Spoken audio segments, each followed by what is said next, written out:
Will Dak Prescott suit up for the Cowboys on Sunday Night Football? Will any double-digit favorite finally lose outright? They're 11-0 straight up on the season. And World Series Game 5 predictions alongside Albert, Clifford, Slater.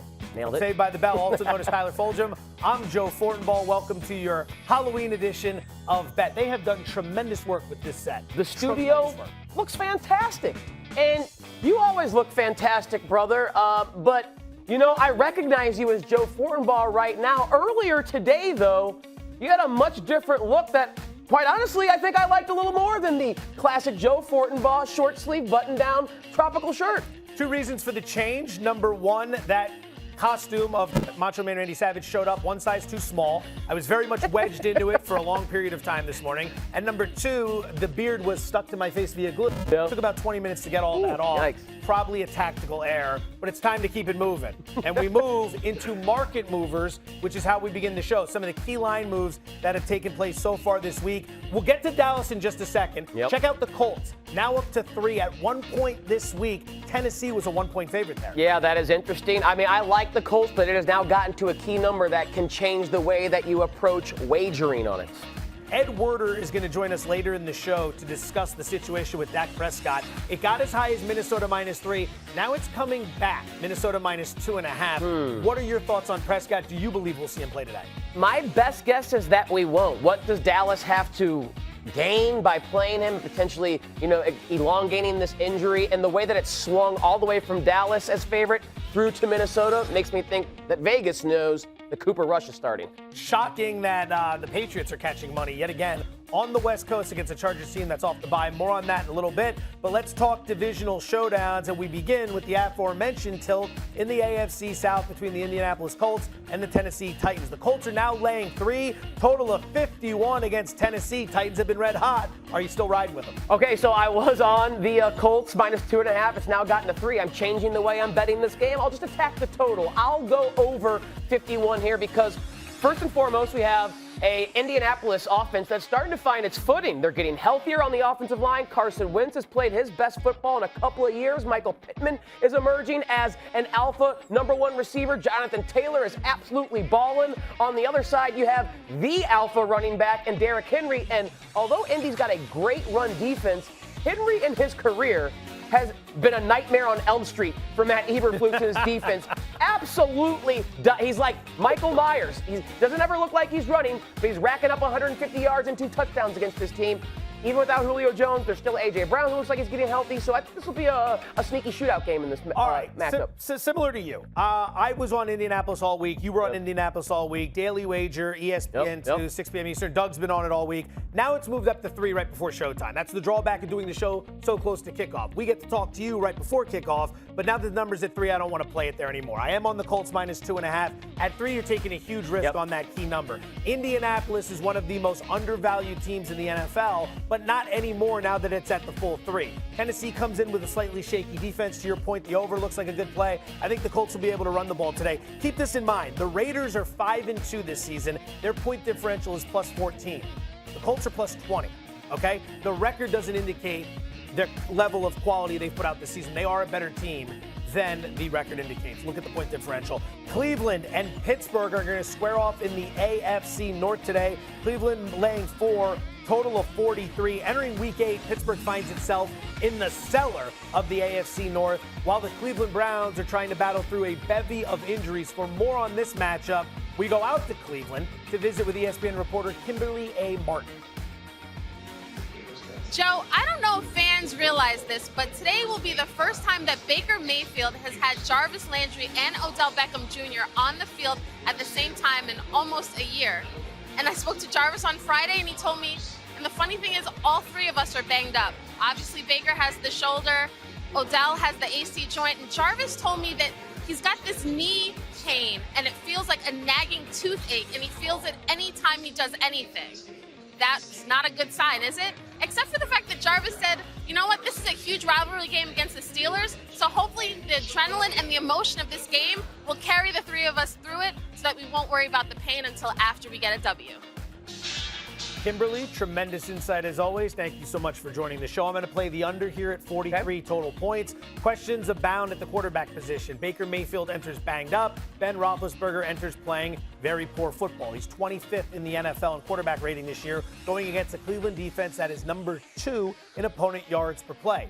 The Broncos are scoring more points than the Steelers this year. The Giants are scoring more points than the Steelers this year. I don't see them doing a whole lot against the Browns team that wants to run the ball. They're number 1 in the NFL in rushing this season. They're 30th in pace, so they're not moving at a breakneck speed. I think this is going to be a very tightly contested, low-scoring affair. Now, you notice we generally start with Tyler, and then we move over to me when it comes to these picks. We didn't start with you this time. There's a reason why. You might have something for us in our next segment, which is called Big Dog, Little Dog. For those of you who have been following the show, you know how this works. Each and every Sunday, we identify dogs who we believe are live. Live meaning underdogs who can win games outright.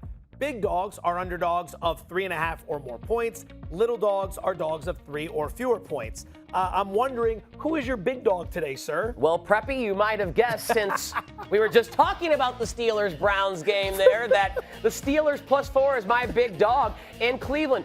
Thank you to Kimberly A. Martin for bringing to light what I think I'm going to handicap here is that even though Odell Beckham's available, Jarvis Landry's available, Nick Chubb, Baker Mayfield, these guys are available, they're far from 100% for this Cleveland Browns team. So a Pittsburgh team off a bye with Mike Tomlin as their head coach. Ben Roethlisberger is not someone I love backing at this point in time. It's tough. Okay, it's but tough. He's got Najee Harris, he's got Deontay Johnson, he's got Chase Claypool. I think it will be a lower scoring game like you. And when you have lower scoring games, I like taking the underdogs, especially when it's more than a field goal, more than that one possession. I think the Steelers off the bye can win this game outright because the Browns are just that banged up. I'm with you, and I've taken Roethlisberger in situations before. I had him for Survivor against Seattle. It took the defense to win that game. T.J. Watt had to do everything because Roethlisberger was brutal. Now, to my pick for big dog, it'll be the New Orleans Saints +4 against the Tampa Bay Buccaneers. Everybody loves Brady and the Bucs, yet the line is coming down. Suspicious. Tampa was a 5-point road favorite. It is now down as low as 4. People forget that this New Orleans team can play defense. They're number 2 in the NFL in scoring defense. They're giving up fewer than 17 points per game. They're top 5 in opponent yards per play as well. And even though Jameis Winston can struggle at times, it's not like Tampa Bay's defense is bringing a formidable test to the table. This is way too many points, in my opinion, for Tampa to lay on the road in a divisional showdown. I think people saw what the Saints did in Seattle on Monday night. They're a little suspicious that they didn't score a lot. It was raining. It's a road game. It's at Seattle. That's a tough spot, but they did find a way to win, and I think they keep it tight, maybe spring the upset today as well. Let's go to the little dogs. Dogs of 3 or fewer. What strikes your fancy? Little pup. Carolina and Atlanta against the Falcons, and some news that just kind of broke within the last 15-30 minutes here. Calvin Ridley is going to be inactive again for the Atlanta Falcons, dealing with some personal matters. So really Matt Ryan's, list of weapons has now shrunk to just Cordero Patterson, Kyle Pitts, and maybe a little Russell Gage sprinkled in there. Meanwhile, on the other side, Sam Darnold has not looked good as of late. But this is going to be the easiest test he's seen in a few weeks. And he has DJ Moore, Robbie Anderson, and even without CMC, again, this Atlanta team in defense doesn't scare me at all. And the fact that it's inside a domed environment where Darnold is going to be as comfortable as he's been in the last few weeks, I think Carolina's defense, especially with no Ridley on one side for Atlanta, can help get them a victory here as a 3-point dog. All right. That was one of the games. There's always 2 or 3 games every week that I look at and I go, I want nothing to do with it. This is one of them. And Carolina and Atlanta have been 2 teams that have been like that for me the majority of the season. I will take as my little dog the Detroit Lions. There you go. +3 against the Philadelphia Eagles. It's been 3.5 all week, and finally they moved off that. So we're not getting the best of it here because it's right before kickoff. But should the Eagles be laying a field goal or greater on the road against anybody? People can make their jokes about the Lions. Well, they're winless. They're a terrible football team. They're 4-3 against the spread. That's what matters in this racket. They're 2-1 against the spread at home, and Dan Campbell has shown he's going to coach to win games. He's not thinking big picture. He's not thinking job security. Onside kicks, fake punts, whatever it takes to try to pull out some sort of win, some sort of edge, he's going for it. He is going for it. And with the Eagles, Jalen Hurts has been terrible this season. 22nd in quarterback rating, 61% completion percentage. Rumors abound that the Eagles might be trading Fletcher Cox. That is not going to sit well in the locker room. Detroit +3. Do you think they win it? I like Detroit as a dog as well. I think they can win it. No Jamal Williams either for Detroit. That means all the DeAndre Swift, which I think is good for the Lions. Need to feed him the rock because he's a beast. One of the more intriguing matchups of the day features rookie quarterback Mac Jones and the New England Patriots traveling to Los Angeles to take on Justin Herbert and the Chargers. For more on this game, we go out to Los Angeles to visit with ESPN's Dan Graziano. Dan, we always appreciate the time. Chargers coming off the bye week, which came at a good time for injured running back Austin Eckler and banged up wide receiver Mike Williams. What is the availability for those two players in today's game against New England? Yeah, Eckler officially listed as questionable, but it sounds to me like he's going to be okay to go. He, for instance, posted an Instagram post which had him in his own fantasy lineup, so that's a pretty good clue that at least he thinks he's going to be able to go. And, you know, if you look at the way the Chargers have operated this year, week one, Eckler didn't practice all week with an injury, still managed to play in the game. And there have been some other players, Mike Williams, Joey Bosa, that have been backed off during the practice week but still been good to go. So a lot of clues point toward positive signs for Eckler. Mike Williams, as I understand it, should be fine. I think you're right about the bye week having come at a good time for him. Seems like the Chargers go into this one pretty healthy on the offensive side. Yeah, Dan, on the other side, what weapons will Mac Jones have to work with? What's the injury situation for that offense? Yeah, they scored 54 points last week, but it was against the New York Jets. Much stiffer test here against Brandon Staley's defense. Who will Jones have to work with? I guess the question on that is Jonnu Smith, the tight end, who's listed as questionable. Probably like a workout and game time decision kind of thing on him, but I think they're optimistic that he'll be able to go.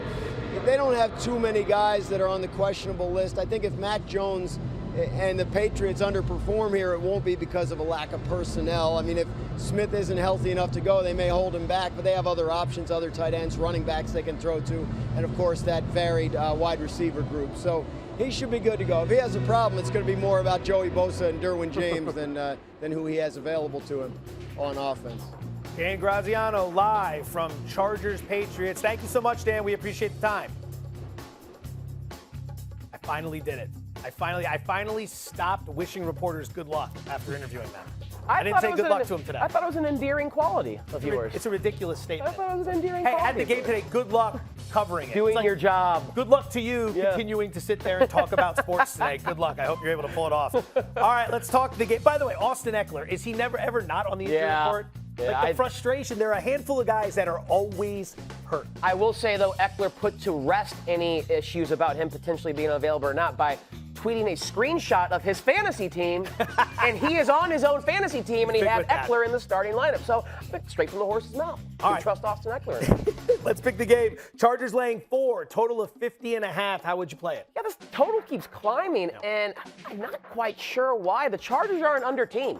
That's what Brandon Staley and his defense do. Last year with the Rams, I think they were 12-4 to the under. This year, they've been an under machine. They give up yards. They'll allow you to run the football, but they don't allow explosive plays. And New England's not an explosive play offense anyways. If they're going to win football games, it's going to be by running Damian Harris, grinding out shorter, quicker tempo passes with Mac Jones. So I like the under here. 50.5 seems like a lot. I know the Chargers can do it on their side. I just don't think the Patriots can bring enough on their side despite the good run game and that being a Los Angeles weakness. I'm going under 50.5. I hope the Patriots bring little to the table because I'm going to lay the 4 with the Chargers. I'm going directly against the line move here. All right? The Chargers were as high as 5.5 earlier in the week. It's been nothing but Patriot money knocking this down. Why? Why are people betting the Patriots? Because of Bill Belichick? This might be blasphemy. I don't think the Patriots are that good of a football team. They have 3 wins this season. They beat the Jets twice, and they beat the Texans, and that game was spooky for them. They almost got shocked late in that game. Yes. You can say, well, they were tight with Dallas. They blew it. Well, they were tight with the Buccaneers. They blew it. They lost to the Dolphins, for crying out loud. Like, this is not a very good football team, and you're going across the country to take on a pretty good Charger team who's coming off a bye.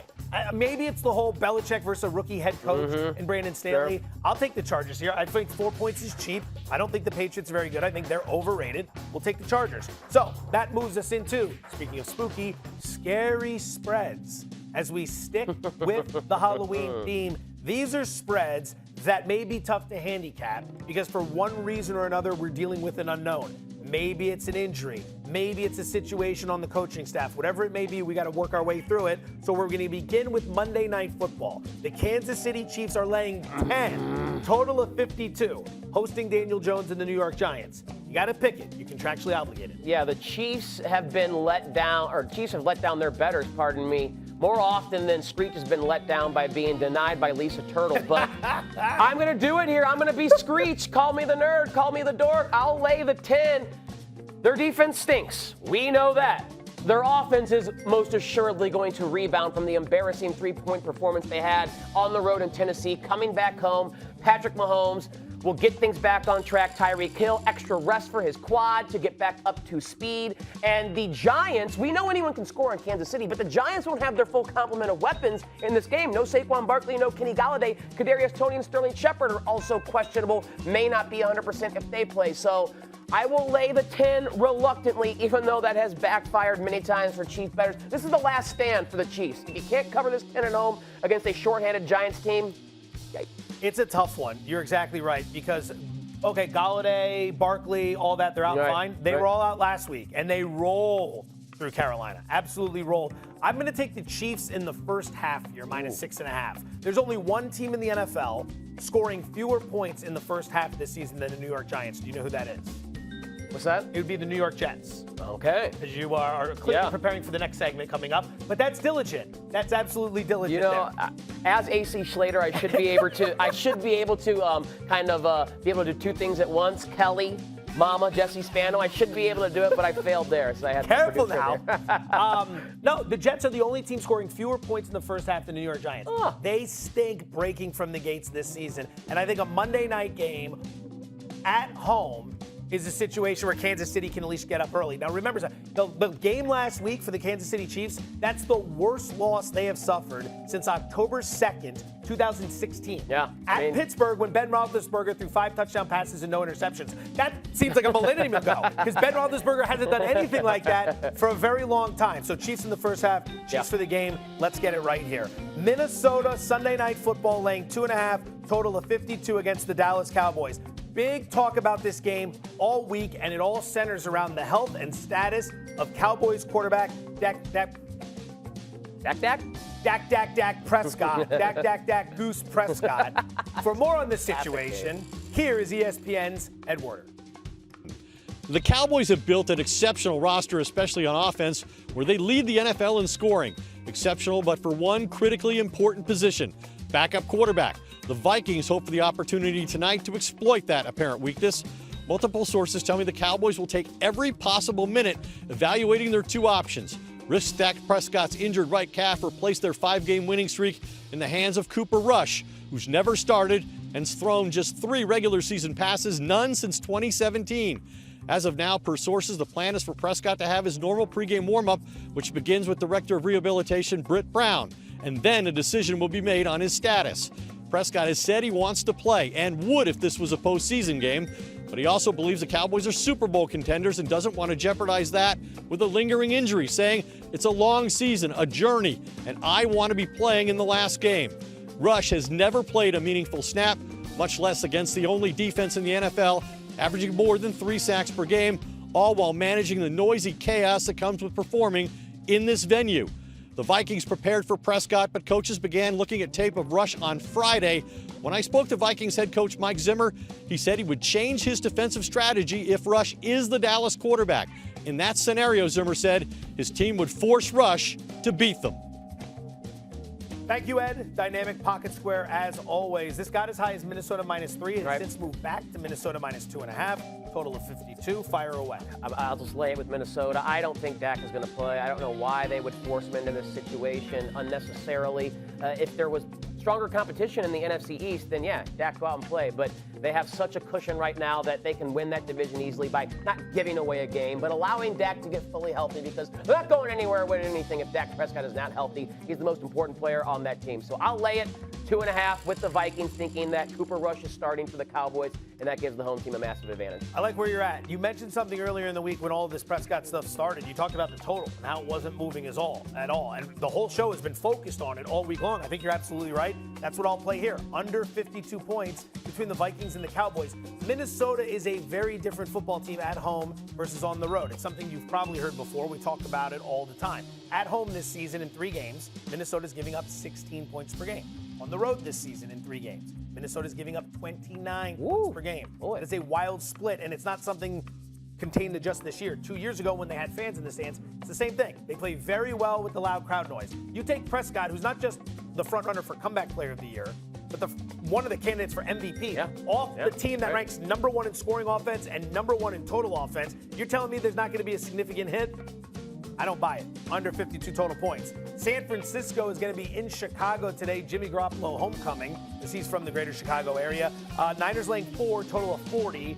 Who you back? Oh, this game is ugly in all kinds of ways. I guess I'll back the Niners and Garoppolo reluctantly. The Bears defense will be without Khalil Mack, Robert Quinn. Akeem Hicks is less than 100%. Big 320-pound man dealing with a groin injury. That's taking away a lot of his explosive ability. On the other side, I think the Niners can run at the Chicago team without those guys up front. And Deebo Samuel's been great, especially when Garoppolo's been the quarterback. So I'll lay the 4 here, thinking that the whole Justin Fields experiment has just been a complete disaster in his rookie season, partly because of him, partly because of that offensive line, and a lot because of Matt Nagy. No Matt Nagy today on the sideline. Maybe that helps the Bears. It could help the Bears. It can't hurt the Bears. It can't hurt the Bears when everyone wants the guy fired. I'm with you. I'll play San Francisco. You mentioned the Khalil Mack situation. He's out. That helps 49ers in their pass rush. The Bears are 30th in scoring offense. They're dead last in yards per play. They can't protect Fields. The team looks checked out, quite frankly. The Niners, this is a highly suspicious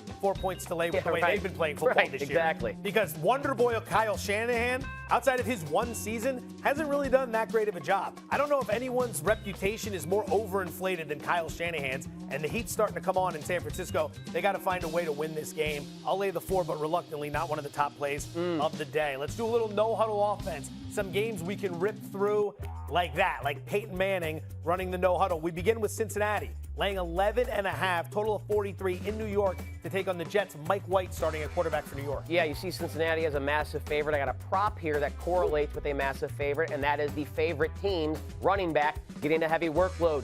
Joe Mixon over 17.5 attempts. There's no Chris Evans, so less to share the backfield with there. And again, they should be able to run at will like Damian Harris from the Pats did. He should get 20 attempts in this as long as New York doesn't surprise us.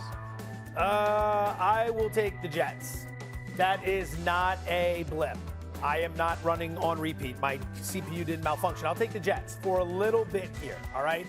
I'm very intrigued by how Cincinnati's going to handle this spot. Cincinnati hasn't been good for a while, and Cincinnati hasn't had a marquee win like they just had over Baltimore in a long time. It is very easy to win that game as a young team, get really excited, and then start looking ahead to next week's divisional showdown with Cleveland while overlooking the New York Jets, who are down their starting quarterback. It's all about the spot here. Everyone's doubting the Jets. I will take a nibble at 11.5. A nibble.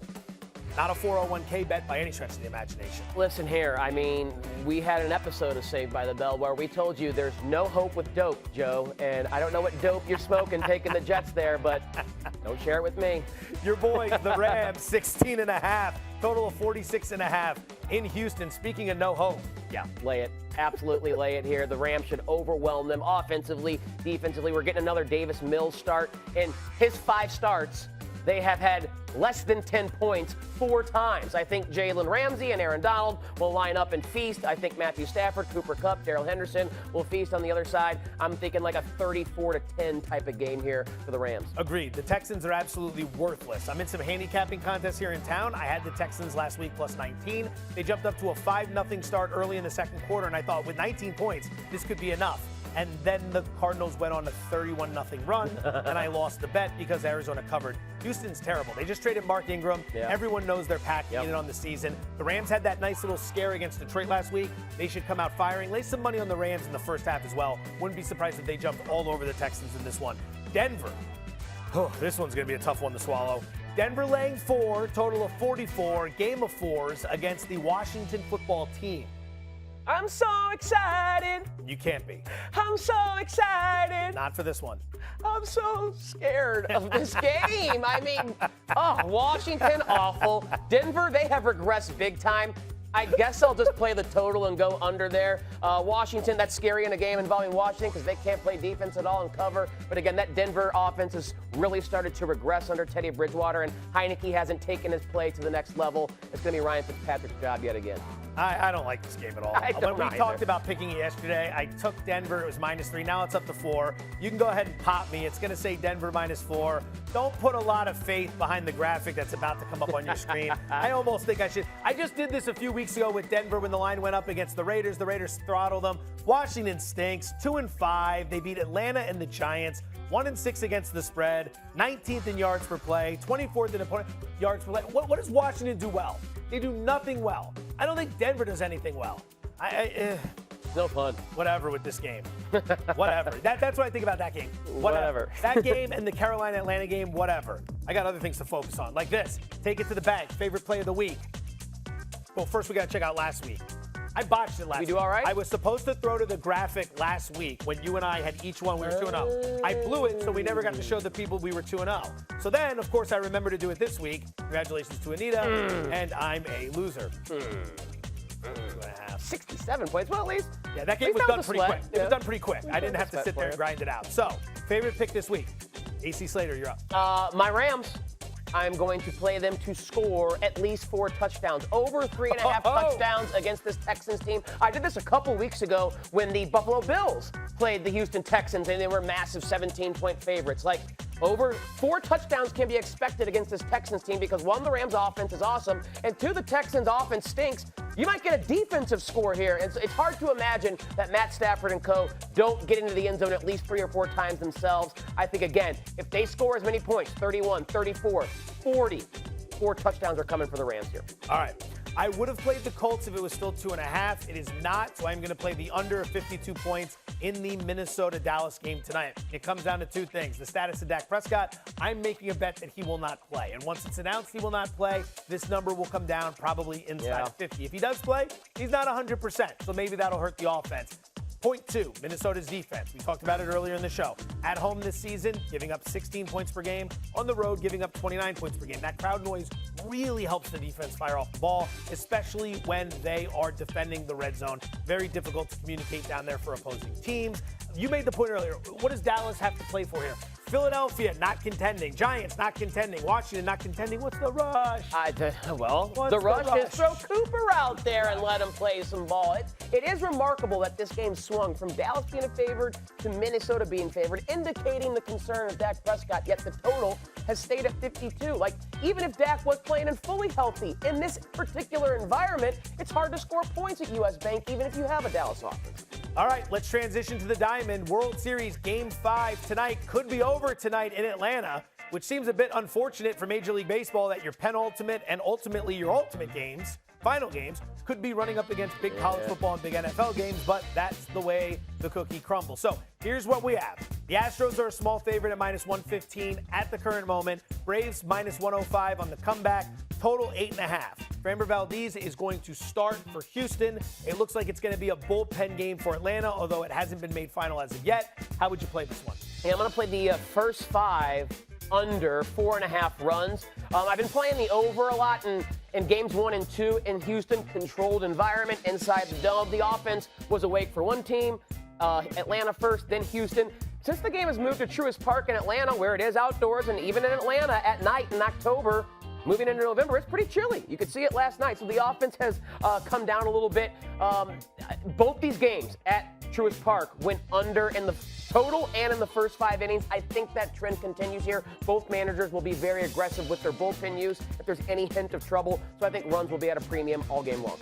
All right, Charlie Morton was scheduled to start Game 5. We were just getting word Tucker Davidson will get the start for the Braves. He's only made 5 career appearances in his entire Major League Baseball career. He is going to come in. He was added to the roster after the injury to, I'm thinking Max Fried, but it's not Max Fried. Charlie Morton? Charlie Morton. Yeah, I already said the name there. So he's going to come in. It's going to be a bullpen game. Keep that in mind. I will go ahead and I'll take the Atlanta Braves at -105. Why not? This is their only chance to close it out at home. They have been fantastic so far. They don't hit left-handed pitching well, or at least they did during the regular season. But when they saw Valdez in, I believe, game 1, they touched him up. They ran him in like 2 innings. This team is playing really well. The outfield, the acquisitions that were made at the trade deadline, fantastic. I mean, everything you could look for in this. I think Houston's going to give them a fight, but ultimately I'll go with Atlanta. They've already had a bullpen game and they won it. Correct me if I'm wrong. The Braves haven't lost yet at home in the postseason, I believe. I believe they're undefeated at Truist Park in the postseason, and they could finish the postseason unbeaten with the dub tonight. Great nugget from AC Slater, a.k.a. Tyler Fulghum. I'm Joe Fortenbaugh. Thank you for watching Bet. Happy Halloween. I hope it's all treats, no tricks, but if it's tricks, we'll be back this week anyway to help you out.